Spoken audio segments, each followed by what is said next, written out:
When they start closing the plants, auto plants, and the supply will last 5 days, by the way, before plants close on both sides of the border. What the president did is say, okay, for 15% of your parts, if you make a vehicle in the U.S. and you make 75% of the parts in the vehicle from the U.S., there's 15% exemption from the tariff. Ford CEO, rare earth shortage shuts factory.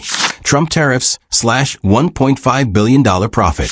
6,000 Ford workers in Chicago and Michigan woke up to silence. No presses, no robots. Management's midnight text said, go home. Wait for updates. The halt came less than 48 hours after President Trump's May 17, 2025 signature imposed a flat 25% tariff on all imported cars and parts, the steepest duty in U.S. auto history. Ford's warning is blunt. Steel prices are spiking, parts costs rising fast, and this year's profit will take a $1.5 billion hit. The pain won't stop in Detroit. Analysts estimate North American output is dropping by 20,000 cars a day, a pace that could wipe 1 million vehicles off U.S., Mexico, and Canada lots within a year. If that happens, who folds first? And will Americans keep paying premium prices for a Made in USA badge? Let's look under the hood. Ford builds 79% of its U.S. sold cars at home, but the other 21% now face a 25% penalty at customs. Steel costs jumped overnight, wiring prices shot up, and freight plans got scrapped on the fly. On May 5th, Ford pulled its 2025 profit forecast, warning Wall Street the tariff alone will carve out $1.5 billion in earnings before interest and taxes. This isn't belt tightening. It's an airbag crash on the balance sheet. Longtime insiders say they've never seen Ford rip up guidance mid-model year. In Hermosillo and Cuautitlán, where Ford builds the Mustang Mach-E, Maverick, and Bronco Sport, prices rose up to $2,000 per vehicle overnight, the quietest sticker shock in years. Customers come in for an electric crossover, see surprise fees, and walk out stunned.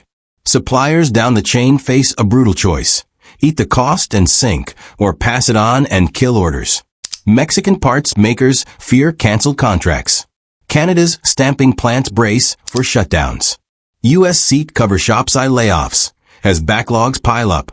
Inside the Oval Office, President Trump posts about saving American jobs, while Ford lawyers draft cost-cutting plans faster than social media teams can tweet. Analysts whisper that a tariff meant to bring jobs home might push affordable models offshore instead. Meanwhile, shoppers see the headlines and delay buying, scared today's price hike will look cheap tomorrow. If this spiral continues, Ford's Built in America badge could become a luxury label out of reach for many. And that raises the real question. When protection turns punishing, who's actually protected? Ford's hit was just the start. On April 3rd, Stellantis quietly laid off 900 workers across 5 U.S. powertrain plants, 3 in Kokomo, Indiana, and idled SUV lines in Windsor, Canada, and Toluca, Mexico, cutting key parts of Detroit's supply web. Every Jeep transmission stalled in Kokomo freezes suppliers from Ohio to Ontario. By Thursday, steel brokers quoted body panel coils at 15-month highs. Truckers on the Laredo corridor demanded a 28% fuel surcharge to cover customs delays. The United Auto Workers now projects that if the 25% tariff sticks past July, North American factories could lose 20,000 vehicles a day, a third of normal output. One lost shift today means empty lots by Labor Day. Dealers warn summer rebates could vanish. Some Midwest showrooms report buyers walking out after seeing new tariff holdback stickers on windshields overnight. Parts makers on thin margins are maxing out credit to stockpile, fearing the next border glitch could sink them before Christmas. Truckers in El Paso and Detroit have cut weekend runs, citing 40-hour backlogs at border yards. Drivers say pallets of catalytic converters now sit under tarps for days waiting for inspection. Economists at 2 Wall Street banks say each week of disruption cuts 1/10 of a point off third-quarter GDP. Small on paper, brutal in factory towns, where one good overtime weekend pays the mortgage. Yet, at a rally in Dayton, President Trump doubled down, calling the pain proof the tariffs are working. Inside Stellantis HQ, execs quietly debate speeding up EV sourcing from South Korea, a pivot that could strand even more Midwestern jobs. For America's auto heartland, the question isn't if the dominoes fall, but how many hit the floor before Washington blinks. April's sticker shock hit first. Cox Automotive says the average new U.S. vehicle price jumped 2.5% in April 2025. Biggest spike since the 2020 lockdowns. Ford scrambled to soften the blow, launching employee pricing for all on April 2nd under a banner screaming from America for America. The promo sparked a sugar rush. U.S. sales popped 16% that month, but hit a deeper bruise. EV deliveries plunged 40% as inventory vanished. By June 3rd, Ward's clocked the national sales rate at 15.65 million units, 1.66 million below April's pace, the sharpest drop since spring 2020. Walk into a Midwest showroom now, and you'll see tariff holdback notices where rebates used to sit. Sales managers whisper about buyers who pause at the windshield, Google the new levies, then walk away. Some delay. Others switch to used cars, where prices are already climbing. Dealers call it the silent churn, harder to stop than any ad campaign. Meanwhile, Ford's finance teams juggle incentives and raw material costs, betting every discount now can be clawed back when the market normalizes. But no one dares say what normal looks like. At his Dayton rally, Trump praised the tariff for putting America first. But outside, people grumbled about 48-month payments, suddenly hundreds higher. In just 8 weeks, a policy meant to protect the heartland has pushed Main Street buyers to the edge of sticker shock. If July brings another spike, the only cars leaving lots might be the ones buyers can't really afford. While American buyers flinch, the overseas fallout has begun. On April 4th, Beijing hit back with a 34% tariff on U.S. goods, naming cars and drivetrains. 6 weeks later, the China Passenger Car Association tallied the damage. U.S.-made car imports crashed 48% year-on-year to just 18,849 units between January and May, a record slide. Showrooms from Shanghai to Shenzhen swapped Ford Explorers for Hyundai Tucsons and Peugeot 408 XS overnight. Hyundai's Chinese dealers report waitlists stretching past autumn. Dongfeng Peugeot's 408X launch in May sold out 2 production runs in 72 hours.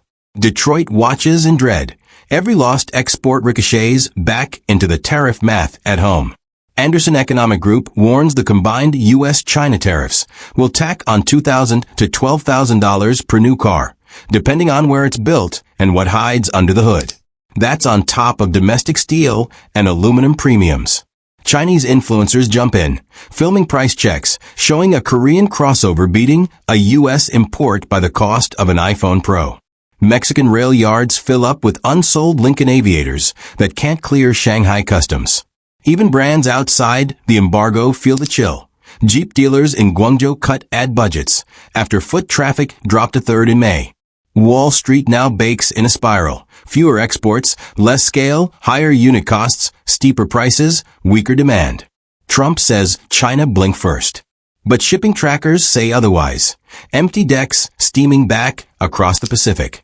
If this loop tightens through summer, the tariff meant to squeeze Beijing might bankrupt Main Street dealers from Ohio to Oregon, leaving Ford's assembly lines dark, China's showrooms busy, and American workers asking how a policy meant to protect their jobs wound up exporting them instead.